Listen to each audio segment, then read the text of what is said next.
Hey everyone, we are going to do number 44 today. 44, Wednesday, March 1st, 2023, Primacy of Ideas. Hi everyone, including the person who once accused me of stealing his socks. In 2017, I was sick. See Journal 33. Not run-of-the-smithy sick, where I Kleenexed so many sniffles that my poor nose was getting scabby. I was backlit tunnel sick, living what little living I could do on my sofa. It wasn't even my sofa. It belonged to my university. I was renting a dorm apartment for impecunious faculty members. Day and night, day after day, night after night, I lay supine on my industrial strength furniture. It was basically an elongated airplane seat. Between sunrise and sunset, I could perform about an hour of human function, so I resolved to purge every inessential function from my life, like searching warm piles of recently laundered clothing for matching pairs of socks. With a few clicks, I ordered 60 identical pairs, black dress socks, wearable in any setting. It would be 2 months before I even needed to wash them. Toward the end of that pre-wash period, I was out in public performing some unpurgeable task when someone looked at my ankles and accused me of stealing his socks because he had 3 of the exact same pair and he couldn't find one of them. That felt like a bizarre accusation until years later when I found myself harboring similar impulses while reading fantasy books. Halfway through a new story, I encounter a slightly too familiar scene. I mean, it is my exact idea, I grumble to my wife while she walks on the treadmill. By the time she takes off her headphones and asks me to repeat myself, I've noticed the black dress socks on my feet. I'm still discouraged, but I don't feel victimized because I realize ideas are reproducible phenomena. 1,000 people can have the same completely original thought given the same set of experiences.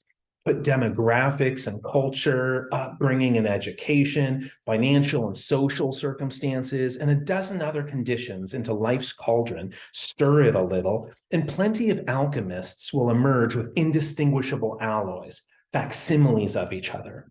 So it's not as though my unique idea, my once-in-a-lifetime miracle of the imagination, was kidnapped by another writer. That scoundrel! We just came up with the same thing, and that should arouse a sense of kinship rather than contempt. After the moon landing, it seems likely that every boy in America named Luke or Lucas or George Lucas wrote a story about a superheroic version of himself. And I bet at least a quarter of their protagonists had the obvious surname of Skywalker. Maybe a few kids came up with something cruder like Luke Flyman. But the point is, there's no way George's made-up super self had a truly unique birth certificate. Imagine if he realized that at the time and accordingly changed it. Okay, I'll name him Luke Spacehopper instead. That's a bouncy toy. Fine, Luke Moonraker. Taken, try again. How about Bernie Taupin? Shit, that's the Rocket Man guy? All right, whatever. I'll just go with Bunk Pork Happy. When I was little, life was full of forbidden acts. One of them was touching a baby bird, because the stench of your greasy fingers will cause its mother to abandon it. I later learned this was false, but it seems to be true with writers and their baby ideas. The stench of another writer's fingerprints causes us to abandon our young, which can be unfortunate. Not all ideas have to be immaculate. They just have to be good. And socks just have to be comfortable and not liken their wearer to a bedraggled mummy. I still have about 30 pairs of my 2017 hoard. That's similar to the discard rate in my writing. I keep about half of the material that feels worn. Today, if I see a small hole, I'm not distraught. I either have the wisdom to discard it or the bravery to say, fuck it, I'm keeping it. That was number 44. And here's 17 pairs of my of the socks from that hoard. The rest of them are in the laundry basket. I'm not going to hold a bunch of dirty socks to my chest and chin. Now, there's some additional commentary that's worth commenting on, and that's when the mimicry starts to feel so complete, right? When the similarities are so comprehensive that how could that be a coincidence? We can start to identify examples of this that truly are a thought born twice. Now, let me tell you a story about me, and there's a tiny plot twist in it. In 2010, I sent somebody an email, and in it, responding to what that person said to me and a little sort of twist on it, I said, no, there are two kinds of people. There's a type of people who say there are two kinds of people, and then there's everybody else who would, shiver at the cliche, at the utterance of the cliche, something like that. And then, a decade goes by. I took it out of that email, copied and pasted it in the email, and put it in one of my files, delete temporary or something, ideas to be sorted out later.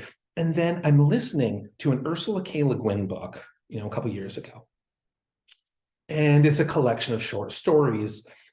And I get to this passage in one that's identical. And I'm irritated at first. Like, this came out in 2016, right? The Found and the Lost. And at first, like, man, that was my exact thing. And I already found a home for it. I was nurturing it into its climate. I was giving it some acclimation to its environment. And I thought I had come up with it first, and hers came 6 years later or something. And then I looked up Buffalo Gals, a short story that it came from, and she published that in 1987. So she got to it way before I did. And so what I immediately felt was a sense of collegiality, right? Now, had it been the other way around, I like to think I have dignity enough to still feel collegiality with it. But I doubt she was the first person to have thought of that idea. It's just a little bit too obvious and clever, and I'm sure there are 1,000 bars in America, right, and as many pubs outside of America, that have served as a stage for that line, and that's okay. But what happens when the mimicry, right, the facsimile? What happens when it's even bigger than that? Is that even possible, right? If it gets more extreme than that, is that even possible? I think the answer is yes. Now, think about the universe. It's big, right? The universe is pretty large, and there are lots of planets, right? The Goldilocks planets, there's plenty of them. And to go from dead organic matter, right, unliving stuff, to biological organism that reproduces and stuff, that seems impossibly rare, but it happened at least once. It happened, and it seems, well, it's not impossible. It seems perhaps even probable, given the number of planets there are, that it could have happened multiple times. So if life, which is much more rare than a brief idea that's half a paragraph, if life can originate multiple times, there are a lot of human heads. And a lot of those human heads are currently trying to think of ideas or stumbling across them. And it seems possible that ideas could originate twice of that nature. But what do we do with it if we encounter something in the world that replicates something we already did? Now, I'm not saying go plagiarize. That's horrible. And I have a totally different set of disdain for plagiarists. But two people coming, let's just call them soulmates, coming up with the same idea. What do we do in that situation? For me, I now am pretty fierce in my adherence to the kill your darlings principle, another cliche.